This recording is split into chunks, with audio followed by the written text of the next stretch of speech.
en el entrenamiento humano, consistente en la idea de separación, se originó una especie de vacío existencial.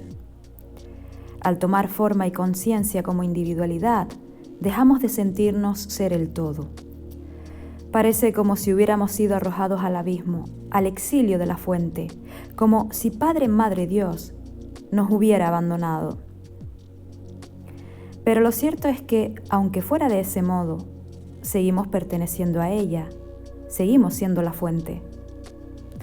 Porque que la inteligencia divina se precipitara para experimentarse en la infinidad de formas habidas y por haber, no hace que deje de ser la misma inteligencia divina. Dicho de otro modo, que el todo se haya manifestado en la individualidad de cada uno de nosotros no nos excluye de seguir siendo el todo. Sin embargo, esa recreación de la individualidad es tan vívidamente material, tridimensional, es tan física, que el ser humano cree que no hay nada ni nadie más que él mismo. Qué tristeza para un individuo, ¿no? Y a la vez, qué egoico sería entonces ese enfoque del vacío, ¿verdad? Un vacío que resulta ser el campo de todas las posibilidades.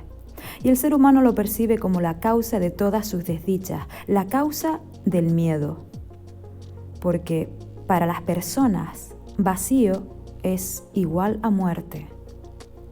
Lo que debió de servir como escenario de entrenamiento para la conciencia se convirtió en el motivo que generó el gran propósito, el propósito de propósitos: llenar ese vacío. Vivimos apresurados, como si algo nos pisara los talones. Corremos a todas partes, por obligación. Y si no hay una obligación externa, hay una obligación interna, porque tengo que llegar, tengo que conseguirlo. Tenemos que salir corriendo a trabajar para poder ganarnos la vida, una vida que se hipoteca en cada deseo del ego de querer tener objetos, posesiones, pertenencias, salud, una vida más larga, un que no me pase a mí, relaciones, logros, reconocimiento, éxito. La vida se hipoteca en cada uno de los deseos del ego que, en su variedad y cantidad, solo persiguen lo mismo: sentirse de nuevo unido a Padre, Madre, Dios, ser uno con el amor divino. Lo gracioso es que al lograr el objetivo propuesto, no es suficiente.